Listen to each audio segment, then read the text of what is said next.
Jadi ketika mengatakan ini, apakah Al-Quran menggunakan bahasa kiri? Kalau tidak, perdebatan ini adalah perdebatan belakangan ini. Apakah Quran mempunyai bahasa retorika dan wacana ideologi kiri? Atau apakah dia sayap kanan, anda tidak boleh membunuh? Itu adalah agama. Lalu hukuman apa yang akan kita berikan kepada si pembunuh? Ini syariah. Anda tidak boleh mencuri. Itu adalah agama. Hukuman apa yang akan kamu berikan kepada orang yang mencuri? Itu syariah. Berapa kali kata syariah disebutkan dalam kitab-kitab ulama pada abad pertama dan berapa kali disebutkan pada abad berikutnya? Kata syariah jarang disebutkan pada abad-abad pertama. Kata tersebut mulai mendapat lebih banyak referensi pada abad-abad berikutnya. Agama sudah ada sejak awal.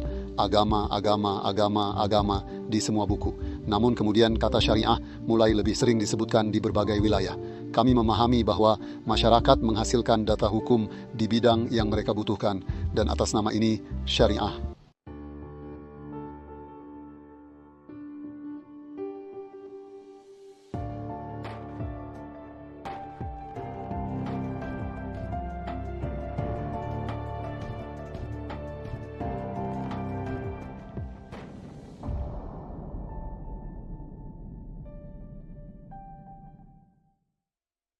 Halo semuanya dari Sekolah Istanbul. Pemirsa yang budiman, hari ini kita akan membahas tentang hubungan antara agama dan syariah. Tamu kami adalah Profesor Dr. Syaban Ali Duzgun.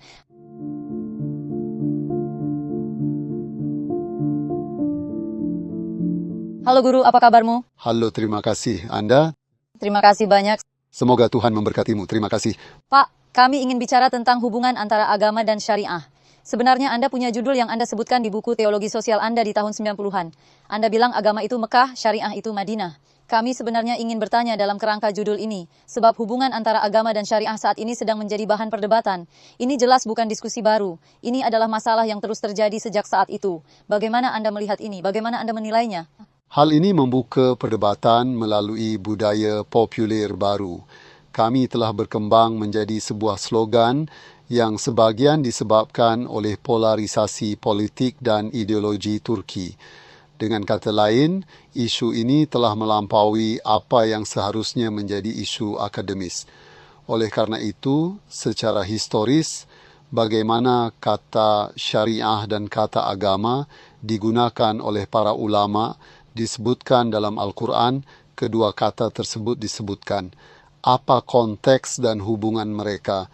Hal ini membutuhkan banyak literatur, dan dalam sejarah kaum Hanafi, yaitu Imam I'azam Abu Hanifah dan para ulama berikutnya yang menumbuhkan, memelihara, dan menjamin aliran-aliran tersebut, dan khususnya Imam Mahaturi memandang agama dan syariah sebagai dua realitas yang terpisah. Dan kami telah menciptakan syariah tersendiri untuk setiap masyarakat dan bangsa dalam Al-Quran.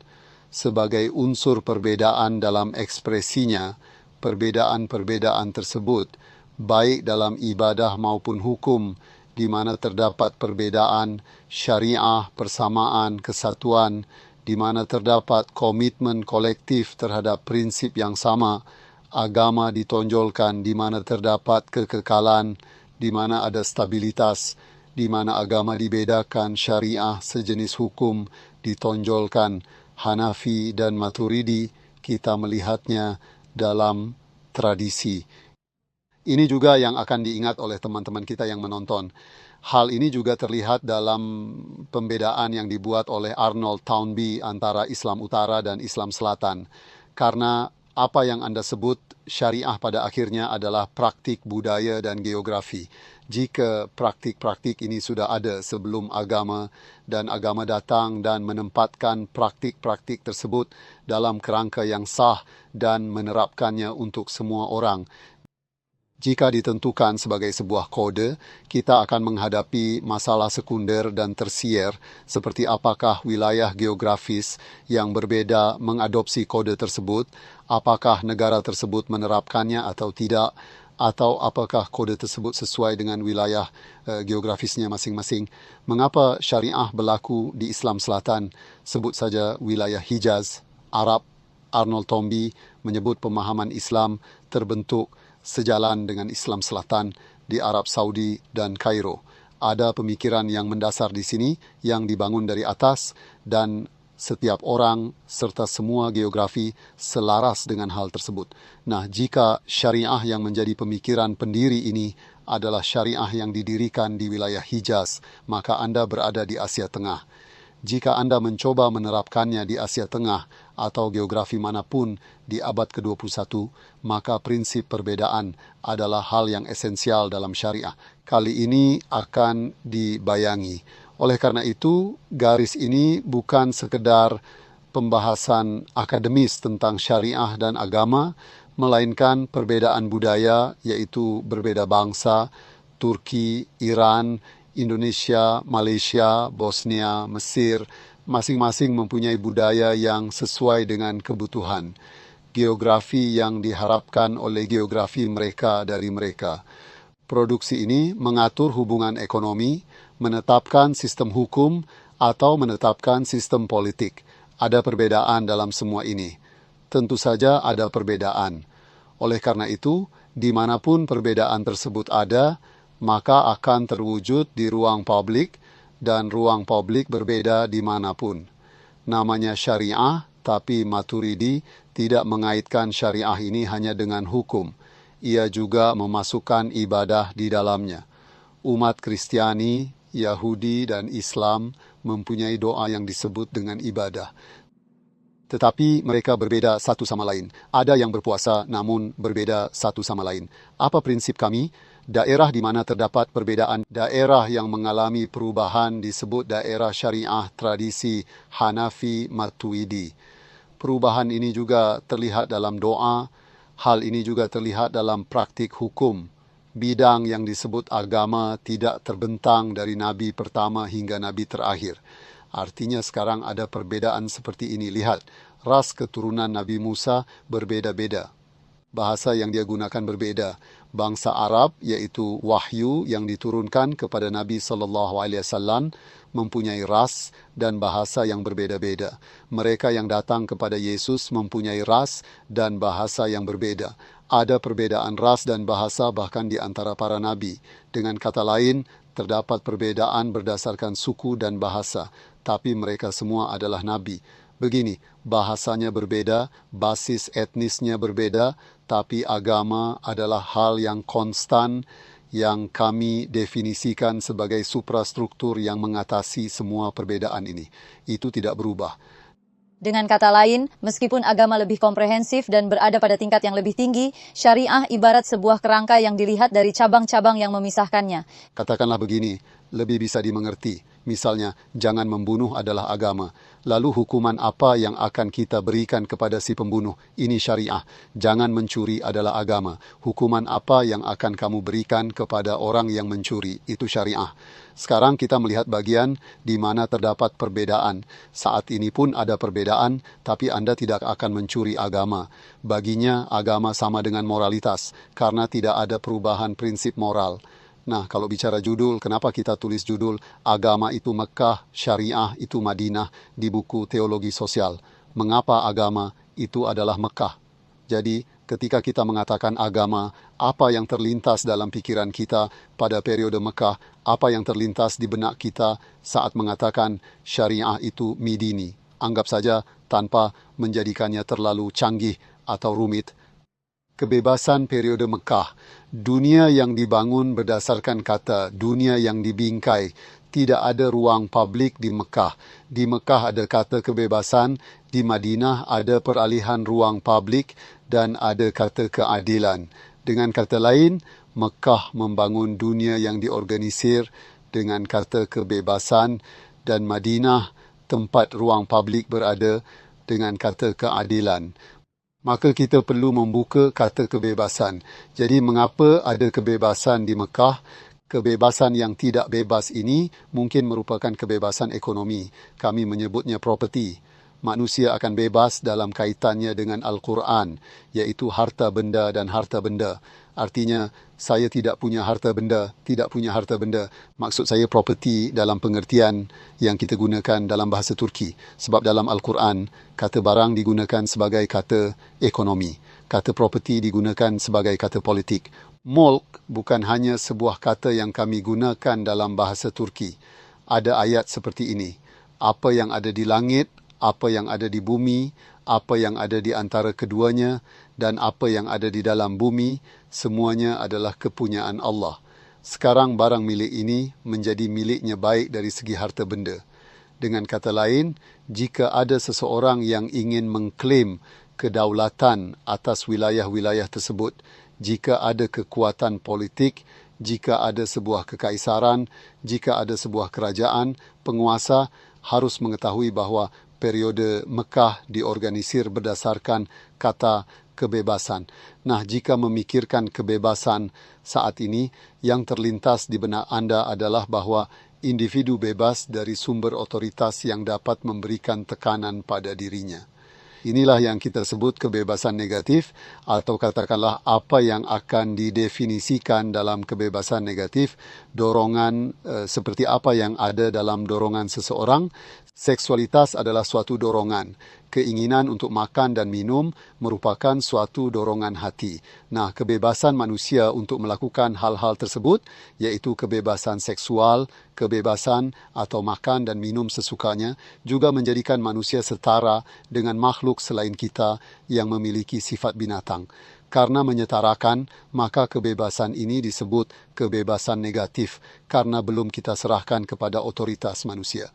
Perekonomian ini merupakan salah satu nama penting perekonomian neoliberal. Hayek memposisikannya seperti ini, neoliberalisme dan kebebasan seperti ini di sini.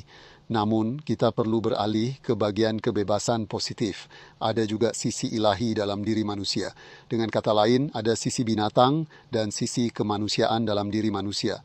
Sisi kemanusiaan Anda terkait dengan seni, budaya, agama, yaitu suprastruktur Anda. Dan ketika Anda menyadarinya, Anda sebenarnya bisa bebas. Jadi kebebasan bisa berarti saya bisa melakukan apapun yang saya mau. Tidak, oke, jadi biarkan aku memeriksanya. Ada sisi dalam diri saya yang bersifat manusiawi dan ilahi, dan sisi itu juga merupakan pikiran dalam diri kita. Bisa dibilang, saya harus mengendalikan naluri dan dorongan hati saya. Saya tidak ingin melangkahi diskusi ini. Saya hanya mengatakannya sebagai infrastruktur dan data. Kebebasan negatif dan positif, namun di sini pada masa Mekah, kebebasan hanya dalam artian bahwa seorang budak terbebas dari tuannya. Dalam arti sempit, ini adalah kebebasan negatif.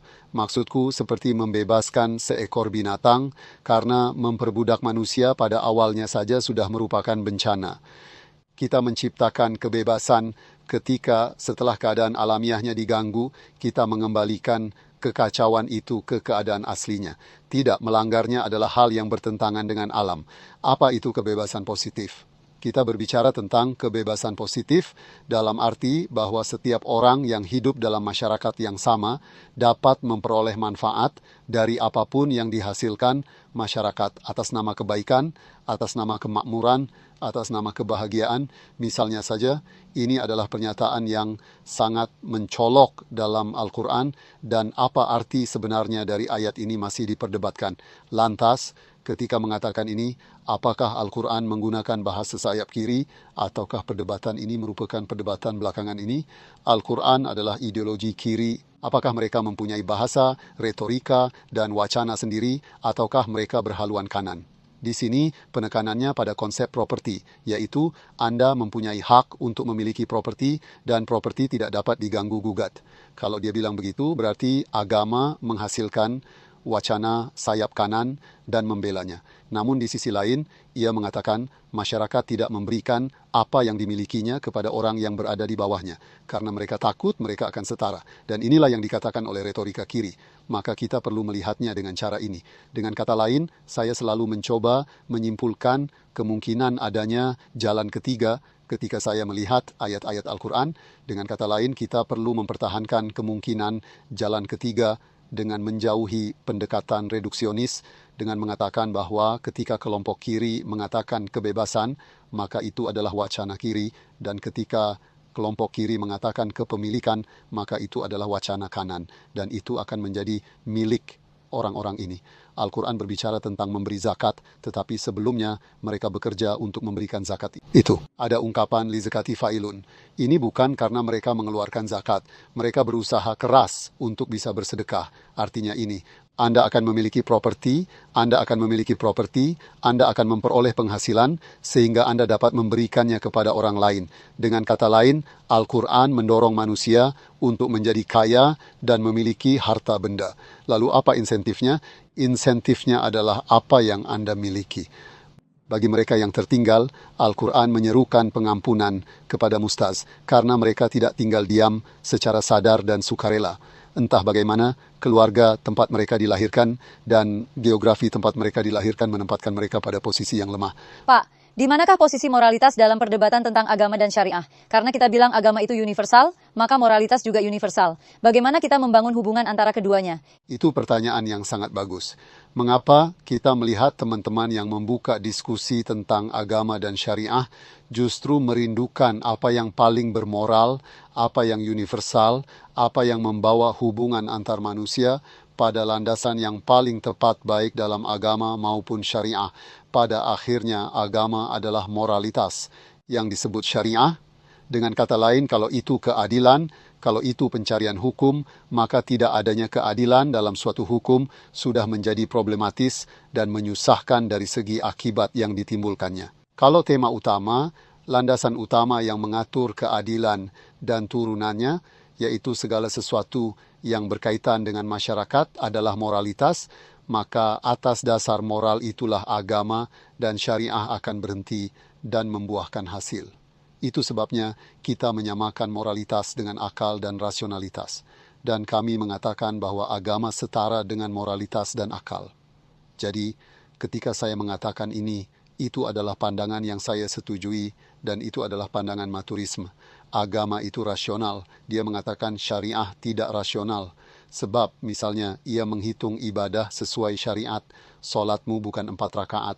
Tidak ada sisi rasional mengenai kewajiban salat maghrib yang 3 rakaat. Ini adalah komitmen penerimaan. Anda menciumnya, menaruhnya di kepala Anda, lakukanlah. Oke, namun moralitas tidak seperti itu. Oleh karena itu, fakta bahwa agama dibenarkan dalam moralitas, Anda dapat menjelaskan mengapa saya melakukan ini. Tetapi ketika Anda melakukan ini, Anda akan bahagia. Ketika Anda melakukan ini, Anda akan menegakkan keadilan. Sistemnya, oke, saya paham. Jadi izinkan saya menjawabnya secara singkat. Perdebatan antara agama dan syariah bisa saja terjadi tanpa ditaruhnya unsur moral di situ. Kalau dibahas, kita akan masuk ke dalam perdebatan yang sangat sengit. Keduanya adalah landasan moralitas. Itu adalah definisi yang sangat bagus. Selain berdimensi moral, perdebatan ini juga berdimensi politik dan ideologi. Bagaimana Anda melihat ini? Menurut Anda, apa dimensi politik dan ideologi dari hubungan perdebatan agama syariah di Turki? Sekarang, ketika Anda memasukkan dunia Arab, Asia, dan seluruh geografi Muslim dalam diskusi ini, Anda akan melihat bahwa apa yang ditulis tentang syariah sebenarnya tidak berhubungan dan berbeda satu sama lain. Dengan kata lain, sama sekali tidak ada jawaban terhadap pertanyaan apakah ada perbedaan antara agama dan syariah di Timur Tengah. Yang Anda sebut agama itu syariah, Anda akan mendapat jawaban bahwa yang Anda sebut syariah itu agama. Kami sudah terbiasa dengan hal ini di Turki. Seperti yang saya katakan, tradisi Hanafi Maturidi telah mengajarkan kepada kita bahwa yang kita sebut syariah adalah kode-kode hukum dan diharapkan untuk memproduksinya sesuai dengan kebutuhan. Karena agama memberi Anda kemampuan dasar untuk menghasilkan syariah itu, hukum itu, membimbing Anda dan membekali Anda dengan pikiran yang memungkinkan Anda memprediksi hasil apa yang akan Anda capai. Pada akhirnya Andalah yang menentukan syariah dan norma hukum untuk diri Anda sendiri. Bahkan dalam 100 artikel pertama Mecele, laki-laki mengatakan hal ini sambil berdiskusi. Tidak dapat dipungkiri bahwa ezma, yaitu perubahan zaman dan perubahan peraturan perundang-undangan dengan tagar. Ketentuan apa yang Anda ubah? Apakah Anda mengubah aturan moralitas? Apakah Anda mengubah penilaian pikiran? Apakah Anda mengubah aturan agama? Tidak. Ada sesuatu yang mereka sepakati. Ketentuan berubah. Ketentuan apa? Jawabannya adalah ketentuan syariah. Lalu Anda paham siapa yang melakukan perubahan ini? Ada sumber yang memberi makan dari Abdullah ibni Mas'ud, Hazrat Omar, dan Imam I'azam. Sumber yang kami namakan Ahl al-Rai ini adalah urat yang mempertimbangkan dan menghormati prakarsa manusia yang kami namakan ijtihad, dan urat ini meletakkan tanggung jawab di pundak manusia seperti menjalankan syariat, permohonan, dan transaksi yang dilakukan. Kami menyebutnya syariah. Prinsip dasar yang membimbingnya adalah agama dan mental. Kami juga menempatkan yang ilahi di sana. Sekarang, apakah pembedaan seperti itu dibuat dan didiskusikan di Turki dengan mempertimbangkan pembedaan halus yang Anda buat antara syariah dan agama? Ini tidak. Akademi dan komunitas teologi tahu apa yang mereka diskusikan dalam perdebatan tentang apakah ada perbedaan antara agama dan syariah. Namun masalah ini dibahas dalam kerangka ideologis. Jadi ketika Anda mendengar kalimat ini, ketika Anda mendengar kalimat turunkan syariah, orang yang mengatakan, hal ini tidak berarti bahwa saya berbicara tentang hukum, saya tidak berbicara tentang agama itu sendiri, saya melakukan diskriminasi atau semacamnya. Ada sikap tandingan di sana. Sikap berlawanan itu menolak agama, syariah, dan segala sesuatu yang berdasarkan Islam, bahkan tanpa mengakuinya. Sayangnya, ini adalah inisiatif yang mendefinisikan tanpa mengakui, mendefinisikan tanpa mengetahui. Kami sangat terbiasa dengan hal ini di Turki. Kelompok yang saling eksklusif belum mampu menghilangkan kebiasaan saling memberi makan. Oleh karena itu, mereka berada dalam posisi untuk saling melempari batu.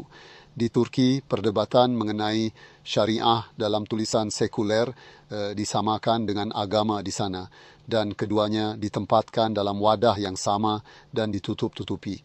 Mari kita memikul tanggung jawab di pundak masyarakat dengan terus memberikan jurisprudensi Hazrat Omar yang membuka lapangan inisiatif bagi masyarakat sebagai contoh pembedaan antara agama dan syariah, dan kami katakan bahwa hukum bukanlah hukum yang disegel, dibekukan, disucikan.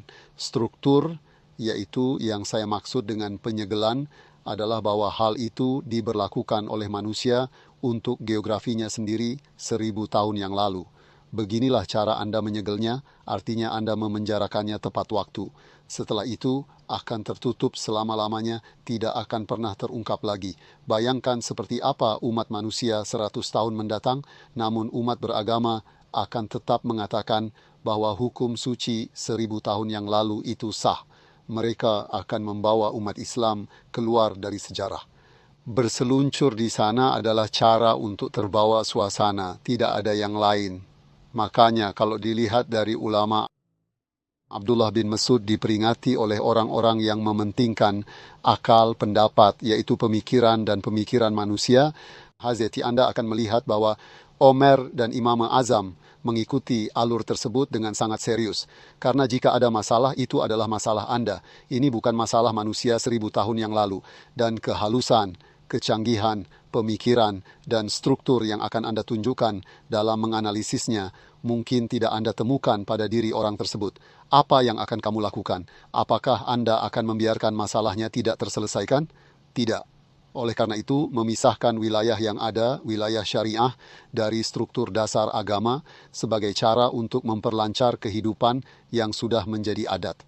Ya, Hoja, seperti yang Anda katakan di sini, diskusi tentang agama dan syariah yang saat ini sedang menjadi agenda, sayangnya, masalah utama berasal dari menjaga keduanya sebagai satu kesatuan. Secara umum, mereka yang menentang syariah sebenarnya menentang agama.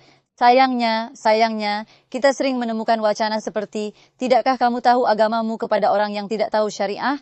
Atau apakah kamu tidak sadar akan agamamu kepada mereka yang menentang syariah? Namun di sini Anda telah membuat perbedaan pada dasar yang mendasar. Anda telah berurusan dengan dimensi politik, moral, dan ideologis. Itu adalah definisi yang bagus. Terima kasih banyak. Sama-sama. Mungkin ada baiknya saya sampaikan satu hal lagi. Sekarang, beberapa negara yang mengklaim memerintah diri mereka sendiri dengan Islam dan memiliki struktur teokratis berusaha menunjukkan kepada publik bahwa mereka mempraktikkan agama dan memenuhi perintah Tuhan dengan melakukan beberapa praktik jurisprudensi dan hukum yang disebutkan dalam Al-Quran atau yang menonjol dalam budaya kita. Jadi kita perlu waspada di sini juga. Anda memotong tangan 3/5 aturan agama di depan umum untuk dipertontonkan, dan kemudian Anda melakukan semua jenis amoralitas di balik tirai. Dengan kata lain, sangat disayangkan bahwa agama, syariah, dan kata-kata itu banyak disalahgunakan. Izinkan saya mengatakan satu hal terakhir. Pada tahun 90-an atau 2000-an, saya tidak ingat persisnya, majalah Islam menerbitkan sebuah file syariah. Di sana saya membuat terjemahan dari seseorang bernama Wilfred Cantwell Smith. Sesuatu seperti ini ditemukan di sana. Berapa kali kata syariah disebutkan dalam kitab-kitab ulama pada abad pertama dan berapa kali disebutkan pada abad berikutnya. Kata syariah jarang disebutkan pada abad-abad pertama. Disebutkan sekali atau dua kali dalam buku ini. Kata tersebut mulai mendapat lebih banyak referensi pada abad-abad berikutnya. Perlahan-lahan menjadi legal karena seiring dengan berkembangnya geografi dan meningkatnya kebutuhan masyarakat, norma-norma hukum mulai berkembang dan mereka mulai menyebut norma hukum yang mereka kembangkan sebagai syariah. Namun, agama sudah ada sejak awal. Agama di semua buku. Namun seiring dengan berkembangnya geografi, kata syariah mulai lebih sering disebutkan. Kami memahami bahwa masyarakat menghasilkan data hukum di bidang yang mereka butuhkan dan menyebutnya syariah. Dan mereka berusaha memperkuatnya dengan mendasarkan pada agama. Jadi wajar saja kalau yang disebut agama memberi aturan universal yang universal, misalnya hidup manusia itu suci dan tidak bisa diganggu-gugat. Siapapun yang membunuh orang yang tidak bersalah, seolah-olah dia telah membunuh seluruh umat manusia. Inilah yang dikatakan agama. Orang yang menetapkan hukum disebut syariah, nyawa manusia tidak bersalah, Anda punya ini sekali. Orang ini tidak dapat disentuh dalam hidup, apakah Anda seorang muslim atau non-muslim. Hal ini harus dijadikan landasan prinsip utama syariah dan hukum. Seperti yang saya katakan, agama yang menjadi dasar syariah ini adalah landasan utama bagi berkembangnya syariah. Moralitas, landasan moral, adalah landasan utama di mana syariah akan tumbuh subur. Landasan utamanya adalah agama, moralitas, dan akal. Upaya Anda untuk menghasilkan norma hukum yang sesuai dengan hal ini juga dapat dimengerti. Inilah yang kami katakan. Undang-undang yang dihasilkan 1000 tahun yang lalu dihasilkan dalam upaya memenuhi kebutuhan pada masa itu. Dan itu terhormat. Tapi kalau dilihat dari sudut pandang sekarang, ketika saudara bilang tidak memenuhi kebutuhan saudara, maka saudara akan mengatakan sebaiknya kita mengembangkan undang-undang yang memenuhi kebutuhan. Oke, ini yang disebut ijtihad. Perdebatan mengenai tertutup atau tidaknya pintu ini merupakan perdebatan primitif. Selama kebutuhan masih ada, pintu itu terbuka. Itu masalah Anda apakah dia cukup menunjukkan dan mengajukan permintaan. Ini bukan masalah institusi bisnis. Ini bukan masalah agama dan moralitas. Mari kita ungkapkan hal tersebut pada kesempatan kali ini. Baiklah, terima kasih banyak Pak. Dengan membuka pintu ketiga pada diskusi agama dan syariah, Anda telah menambahkan topik moralitas. Mungkin Anda telah membawa diskusi ke tingkat di mana diskusi dapat dievaluasi dari sudut pandang yang berbeda. Terima kasih atas komentar Anda. Terima kasih. Terima kasih. Pemirsa yang budiman, hari ini kami mencoba membahas perdebatan agama dan syariah dalam segala dimensinya. Sampai jumpa di episode selanjutnya. Selamat tinggal.